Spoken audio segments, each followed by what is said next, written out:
नमस्कार साथियों, मैं हिमांशु शर्मा स्वागत करता हूं आप सभी का इम्प्रूवमेंट जोन के इस यूट्यूब चैनल पर।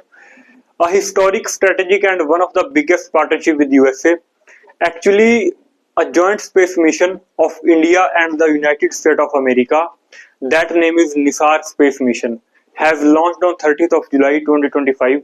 कहने को जॉइंट स्पेस मिशन है बट अल्टीमेटली इसको लीड कर रहा है Bharat. India is monitoring everything from ground level to space station. Actually इस मिशन का काम है कि जो भी जियोफिजिकल चेंज हो रहे हैं इवन इंडिया में ही नहीं, all over the world, like land sliding, इसके अलावा अर्थक्वेक आ रहे हैं या फिर वेदर के रिगार्डिंग कुछ भी हो गया, जो भी उसके रिगार्डिंग डाटा है वो पहले ही कलेक्ट कर लेगा काफी टाइम पहले, जिससे अवेयर हो जाएंगी सरकारें और उसके रिगार्डिंग कुछ ना कुछ डिसीजन ले पाएंगी। तो भारत सरकार की तरफ से कहा गया कि पूरे विश्व के लिए एक गिफ्ट की तरह ही समझिए, खर्चा करेगा भारत और अमेरिका, लेकिन इसके बेनिफिट्स फ्यूचर में पूरे विश्व को ही देखने में मिलेंगे, क्योंकि भारत इसकी ब्रॉडकास्टिंग करेगा ऑल ओवर द वर्ल्ड। जो भी ये रडार डाटा कलेक्ट करके भेजेगा हमारे पास, उसकी all over the world broadcasting होगी बाय इंडिया। सो सबसे पहले तो यही समझते हैं कि है क्या ये मिशन। निसार मिशन नाम से ही क्लियर हो रहा है, N for NASA, I for ISRO. सबसे पहले तो यही समझिए कि नासा और इसरो है क्या। एक्चुअली दोनों ही एक स्पेस एजेंसीज हैं।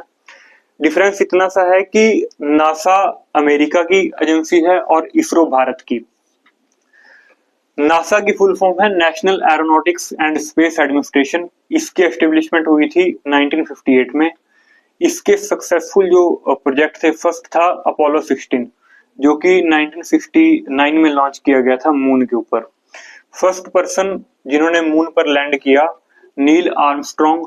हेडक्वार्टर है वाशिंगटन डीसी। खास बात यह है कि नासा के अंदर जो 36% साइंटिस्ट हैं वो इंडिया या फिर इंडियन ओरिजिन के हैं। इंडियन ओरिजिन का मतलब है कि किसी के ग्रैंडफादर या किसी के ग्रेट ग्रैंडफादर या उससे भी पहले के एंसेस्टर शिफ्ट हो गए थे विदेशों में जाकर। इसरो का मतलब है, इसरो की फुल फॉर्म है Indian space research organisation.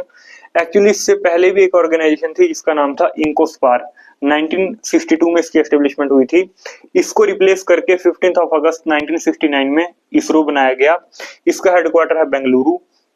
ISRO की जो अपनी स्पेसिक यानी कि जो अपनी लॉन्चिंग व्हीकल है वो है, एक तो PSLV, इसका दूसरा नाम है हॉर्स ऑफ इसरो। दूसरी है GSLV, इसका नाम है बाहुबली। एक है LV-M3। इसरो के सक्सेसफुल प्रोजेक्ट रहे आर्यभट्ट और चंद्रयान 3। अब इस निसार मिशन का क्या काम है?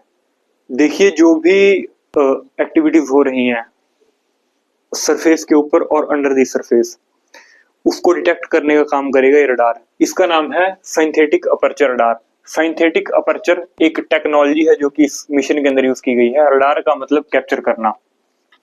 इसको लॉन्च किया गया था 30 जुलाई एट 5:30 PM फ्रॉम सतीश भवन स्पेस सेंटर, श्रीहरिकोटा, आंध्र प्रदेश।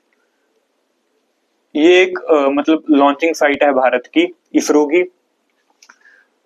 खास बात ये थी कि इसको लॉन्च किया गया GSLV F-16 व्हीकल से, यानी कि एक रीयूजेबल व्हीकल है। रीयूजेबल का मतलब है कि ये अपने टारगेट पे जाएगा, उसको सैटेलाइट को सेट करेगा और वापस आ जाएगा। कुछ व्हीकल होते हैं कि अपने टारगेट पे जाकर वापस नहीं आते, इससे खर्चा बढ़ता है, जिस वजह से भारत ने इसका यूज किया। भारत हमेशा से ही खैर ज्यादातर यूज रीयूजेबल व्हीकल का ही करता है। इसको सेट किया गया है अराउंड 743 किलोमीटर की हाइट पे अर्थ से और सन सिंक्रोनस ऑर्बिट में।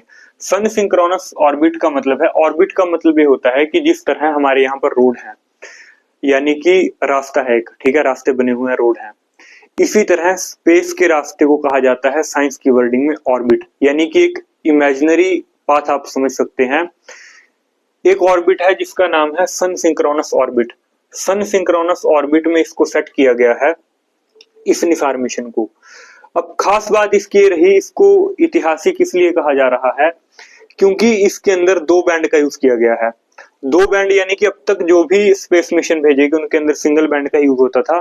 2 बैंड इसके अंदर, एक बैंड है एल बैंड है जिसका नाम ये है नासा की तरफ से, यानी कि अमेरिका की तरफ से। दूसरा बैंड है S बैंड, इसरो की तरफ से। S बैंड का काम है उस डाटा को कैप्चर करना जो सरफेस के ऊपर है, लाइक जैसे थंडरिंग, या फिर इसके अलावा बारिश का होना, या फिर एकदम से हवा का बदल जाना, ये काम करेगा एस बैंड जो सरफेस के ऊपर का डाटा है। इसके अलावा जो एल बैंड है, इसका काम है अंडर द सरफेस। इसकी पेनिट्रेटिंग जो पावर है वो बहुत अच्छी है, लाइक जैसे कि सॉइल इरोजन क्यों हो रहा है, सी लेवल क्यों बढ़ रहा है। सी लेवल एक्चुअली बहुत ही मतलब कम मात्रा में, जैसे सेंटीमीटर में इंक्रीज होता है, तो ये इतना मतलब अच्छा रडार है कि सेंटीमीटर में भी डाटा को कैप्चर करेगा काफी टाइम पहले, और 12 दिन के अंदर अपने एक ऑर्बिट पूरा करेगा, फिर उस डाटा को भेज देगा भारत में, और भारत उसकी ब्रॉडकास्टिंग करेगा ऑल ओवर दी वर्ल्ड। जैसे कि इसके अलावा ग्लेशियर्स मेल्ट हो रहे हैं, उसके पीछे का रीजन क्या हो सकता है। तो अब आप देखिए कि अमेरिका 1960 की बात है, जब अकाल जैसी स्थिति हमारे देश में पैदा हो रही थी। उस टाइम पर हमने वीट की डिमांड की थी अमेरिका से, अमेरिका ने बिल्कुल पल्ला झाड़ दिया था, हमें वीट देने से मना कर दिया था। आज वही अमेरिका भारत के साथ जॉइंट स्पेस मिशन लॉन्च कर रहा है।